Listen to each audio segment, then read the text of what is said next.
good, YouTube? Quinn Wade coming to you with some more instant preseason analysis. This time is on the Chicago Bulls using Proctor jump shot and a tip in at the buzzer to stay ahead of the Cleveland Cavaliers to win 119 to 112. The Bulls go to 2-0. The Cavaliers go to 0-2. But you wouldn't tell by how the game was going. 32 to 32 in that first quarter. It was a tie. Chicago won the second quarter. It was a low scoring one, 18 to 15. They both brought their A game in that third quarter, and Cleveland was able to win that quarter 39 to 27, but they lost the fourth quarter 32 to 26. They couldn't get enough stops on the Chicago Bulls to win this game.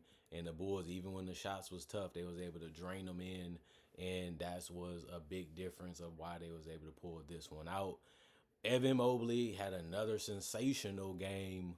26 minutes, 6 to 10 from the field, 1 to 2 from 3, 8 to 10 from the free throw line, 21 points, 4 assists, 5 boards, 2 steals, 2 blocks, 3 turnovers, a +5 and plus minus. This is what you want to see from him. Attacking the paint, knocking down threes, being aggressive in the paint, and not shying away from contact while still trying to be very disruptive defensively. And he checked all those boxes, and this is why we looked at him as a player that can be very helpful if you draft him, and he's becoming one of the best bigs in the game and just becoming more well-rounded too as a player. What you gotta love to see if you're a Cavs fan. Jalen Tyson, 22 minutes, 2 of 7 from the field, 1 of 3 from 3, 1 of 2 from the free throw line, 6 points, 4 rebounds, 2 of them was offensive, 3 assists, 2 steals, 3 turnovers, 3 personal fouls, a -3 and plus minus. He took some shots, a lot of them didn't fall, but he did make some good aggressive moves even when it comes to passing the ball, and sometimes it cost him.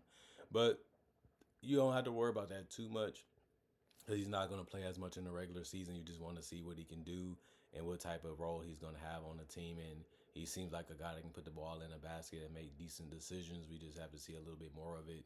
But it's just going to be in a more marginal type of role in the future, which is fine by me, is basically what I'm saying. DeAndre Hunter, 24 minutes, 6 of 12 from the field, 4 of 5 from 3, 4 of 4 from the free throw line. Really made it look easy out there with his 20 points. He's really good at scoring the basketball. He really should be a starter for this team. But he also had 2 assists, 2 rebounds, one of them being offensive with a steal and 2 blocks, 3 turnovers, 2 personal fouls. He was a +11 and plus minus, was actually the highest on the team today in that stat. But the thing about it is DeAndre Hunter just fills a lot of the gaps that the Cavaliers have offensively and defensively. So it just makes sense to put him with Mobley and Allen in that front court. But we'll see what they do in the season because Max Strus provides shooting. DeAndre Hunter can shoot decently too from mid-range in the 3. So I just feel like he's a player that does more for you than a guy like Max Strus. That's just my personal analysis on it. Jared Allen, 24 minutes, 1 of 6 from the field, 0 of 1 from 3, 2 of 2 from the free throw line. 4 points only for him, but he led the entire team in rebounding with 9. He also had 2 offensive rebounds, 1 assist, 1 steal. He also got 4 blocks, which you want him to do. You want him to dominate the paint, and that he did do today. And he also had the most rebounds for both teams. So, just a great individual stat for him today, including with the blocks. That was very, very impressive, but he has shown that he can do that, throughout his career. And Donovan Mitchell just kept getting to the basket and knocking down threes the entire game. He's so fast, he's so quick and strong and bulky for a player of his size. And he was 8 of 16 from the field, 3 of 5 from 3, 3 of 3 from the free throw line. He had the most points with 22 points. In the entire game. He had game high, but I'm not really surprised about that. He's a guy that can really take over a game offensively, and he still was finding his teammates throughout the game. He had 4 assists, 6 boards. One of them was offensive with 3 steals and a block. He also had 2 personal fouls. He finished as a -11 plus minus. Larry Nance Jr. got on the court, but he went 0 of 3 from the field and 0 of 2 from 3. 13 minutes, 3 boards. One of them was offensive with an assist, a turnover, and a personal foul. -9 and plus minus. He scored no points. Dean Wade got some good looks and got a nice dunk. He went 2 of 5 from 3, 3 of 6 from the field, 19 minutes, 2 assists, 1 board, 1 personal foul, -5 and plus minus with 8 points. Tomlin, 18 minutes, 0 of 6 from the field, 0 of 3 from the 3-point line, 1 of 2 from the free throw line, 1 board, 3 personal fouls, a -6 and plus minus 1 point. Thomas Bryant has been a good find for them as a guy that can finish at the rim or hit a three. He played 6 minutes, went 3 of 3 from the field, 1 of 1 from 3. He grabbed 5 rebounds and had one of them being offensive with a turnover. He's a +1 and plus minus. He finished with 7. Lonzo Ball, 15 minutes, 1 of 3 from the field, 1 of 2 from 3. He also went with 3 boards and 3 assists. He's going to find guys. He's going to score, especially from the 3-point line. That's his game. Basically a 3-and-D guard at this point in his career with a little playmaking in there too. 1 turnover, 4 personal fouls, a -2 and plus minus. Killian Hayes, 6 minutes, did really nothing in this game. +1 and plus minus. Craig Porter Jr., 21 minutes, 2 of 6 from the field, 1 of 3 from the 3-point line, 0 of 1 from the free throw line. 5 boards, 1 of them was offensive, an assist, a steal, a turnover, a personal foul, a -9 and plus minus 5 points. Luke Travers, 10 minutes, 3 of 5 from the field, 1 of 3 from the 3-point line, 1 of 5 from the free throw line, 4 boards, 1 of them offensive, 1 assist, 3 personal fouls, a -3 and plus minus 8 points. And then Proctor, 10 minutes, had the closing jump shot, although he did go 2 of 7 from the field in this entire game. Also 1 of 6 from 3. Basically, he didn't shoot that great outside of that one game-sealing shot, which mattered because you rather win anyway, and it was good that he was able to help them do that. But he also did help himself going 2 or 3 from the free throw line and finish with 7 points.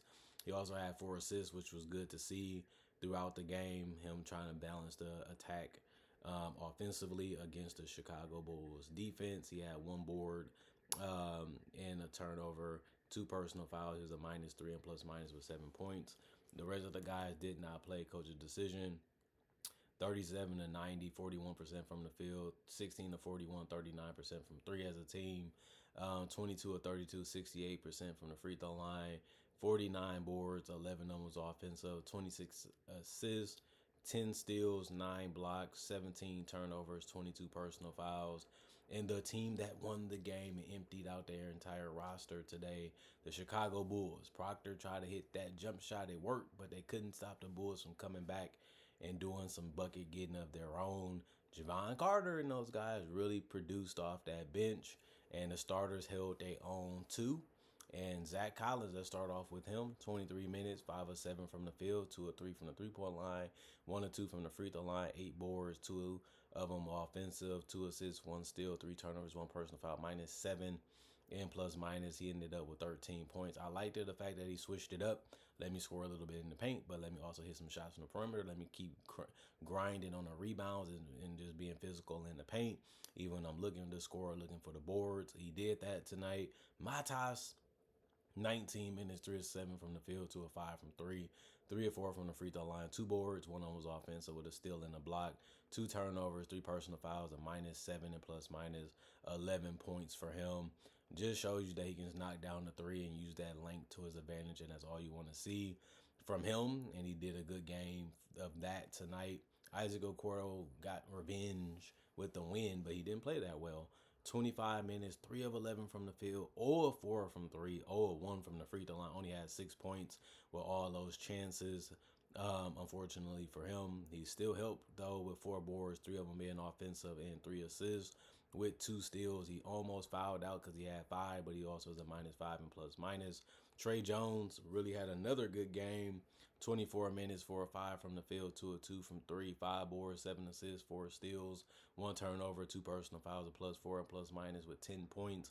You have to like the 3-point shooting. You have to like the fact that he can score in other ways while still finding his teammates at the same time. And he really was going after it defensively and ended up working out for him. Josh Giddey, 5 of 13 from the field, 2 of 5 from 3, 2 of 2 from the free throw line, 7 rebounds, 6 assists, 3 turnovers, 3 personal fouls, a -4 and plus minus. He led all starters with 14 points. This is a do-it-all guy. I'm going to push the tempo, I'm going to push the pace, and the Cavaliers was doing it back. But he was finding guys, and he was finding his shots, and he was taking quality looks, and that's why he was almost really, really efficient tonight, although he did miss some easy ones in there. I don't really have a problem with his shot selection today. Jalen Smith 18 minutes, 3 of 6 from the field, 0 of 2 from 3, 2 of 2 from the free throw line. 8 points, 4 assists, 7 rebounds, one of them being offensive with a steal and 2 blocks. 1 turnover, 2 personal fouls, a plus 12 and plus minus. Just an overall good game from him. He did so much for the team, even defensively. They're starting to like him a lot more, and we'll see how his development, his minutes, and his play goes in the future for this team. Patrick Williams, another guy they betted on, 21 minutes, 3 of 8 from the field, 1 of 4 from 3, 1 of 2 from the free throw line, 3 rebounds, 1 of them was offensive with assists and the steal, 2 turnovers, 2 personal fouls, plus 8 and plus minus 8 points. Emmanuel Miller, 6 minutes, 2 of 3 from the field, 0 of 1 from 3, 0 of 2 from the free throw line, 2 boards, 1 personal foul, a -1 and plus minus 4 points. Dalen Terry, 12 minutes, 0 of 5 from the field, 0 of 2 from 3, 2 of 4 from the free throw line, 3 assists, 2 rebounds, 1 block, 2 turnovers for him. He also was a plus 13 and plus minus 2 points. Muhammad Gay, 5 minutes, 1 of 2 from the field, 0 of 1 from 3, 0 of 2 from the free throw line, 1 rebound, 1 turnover, 1 personal foul. He was a plus 4 and plus minus with 2 points. Albridge, 7 minutes, 3 of 4 from the field, 2 boards, 1 of them offensive with a steal, 1 personal foul, plus 2 and plus minus 6 points. Noah, 17 minutes. He went 0 of 4 from the field, 0 of 3 from the 3-point line, 2 of 4 from the free throw line. He had a board and 2 assists and a turnover and 2 personal fouls. He was a plus 9 and plus minus with 2 points. Javon Carter, like I said, when he's looking for a shot and finding ways to get open and just being ready to score when he gets the ball, he's dangerous, especially because he's a respectable defender too. He did that again tonight like the other day in the other game in preseason. He played well. 12 minutes, 5 of 7 from the field, 4 of 5 from 3. That's really, really good efficiency. 2 boards. He also had 1 steal, 2 personal fouls, a plus 6 and plus minus with 14 points. DeSumo took the most shots on the entire team.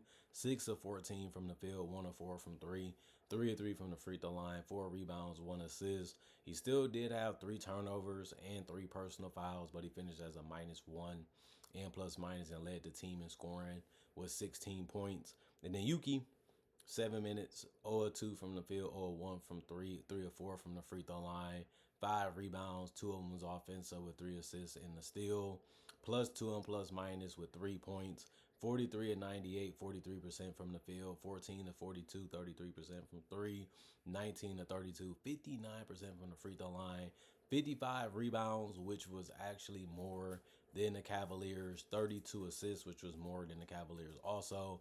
They also had more steals with 13. They lost the block battle because they had 4. They committed more turnovers with 19. They committed more personal fouls with 28 compared to the 22 that the Cavs did. The Bulls are showing you, man, that they got a lot of talent and they can play the game real well. They speed it up. They attack you in different ways, and they're still showing you that they have bad defense in the interior, which we knew. But now they're having other guys trying to fill in that gap and show that they can protect it while still getting bored. So they got to figure out the interior. They still got to be more disciplined on the perimeter, and they still got to, try to find a way to not be too bumpy. Also, when it comes to the play, comes to defending on the perimeter. Other than that, they finding ways to score. They finding ways to put up numbers. They're a tough team to stop. Plus, they got guys like Kobe White and Nikola Vucevic who didn't even play, and they still put up a lot of numbers on a decent team. And we can actually make the argument that Cleveland might be the best team in the East record-wise again this year. And they made it look like it was easy out there going against them on both ends of the court. So, Cleveland, they lose again. You shouldn't be mad. It's preseason. They still showed that they're going to be a tough team to defend. They still showed that they have a lot of matchups that they can get done in their favor when it comes to execution. They have the bigs, they have the speed, they have the quickness, they have the shooting, they have the screen setting, they have the cutting, they have the ability to turn guys over and get transition opportunities. So Cleveland, they're not really missing much on their roster. So I don't really see them losing too much unless somebody gets injured. And even then, they have enough depth too on their bench and versatility to where they should be fine. So this is a game where if you're a Cleveland fan, throw it under the rug and look at it from time to time, but not too much to take from this game. And if you're a Bulls fan, you're looking at it like we're looking better than we should at this point, especially with the talent that we have. But then again, they wasn't terrible last year, so they should be around where they were, if not slightly better. And that may mean play in tournament. I mean, that's how it might go. And that's what the Bulls want to do. That's what they built this roster like this for. And we'll see what happens, when the season goes on. Other than that, comment, like, subscribe, share, hit the notification bell for more analysis. And if you're new to the channel, do conversation videos just like this about various NBA only content and conversations. Also do breakdowns with real footage of legends, current legends, rookies, and also future stars. Also do mock draft and draft coverage, and I got over 3,000 videos right now that you can watch and enjoy. Not only that, I upload videos each and every day. Thank y'all for appreciating the content for what it is. Thank y'all for continuing to come back. Thank y'all for supporting the channel in the past and present, and hopefully y'all continue to support it in the future. We've been at it for 10 plus years. Let's keep it going, and let's make sure this year 2025 is known as a better year than one of my highlighted years in 2015. I got the bulk of my subscribers that year, and now I've just been able to maintain success and consistency when it comes to making content, when it comes to making classic videos. So let's keep it up. Let's close this year out strong. I'm doing my part. I need y'all to continue to do y'all. That's all I can ask y'all for. Other than that, thanks for enjoying the content and coming and making time for me and wanting to know what I think and what I have to make for y'all today. So y'all stay blessed up. I'm going for now. Peace, and I'll see y'all later today with that Clipper game, which is almost over. So I'll be right back with that very quickly. Peace out.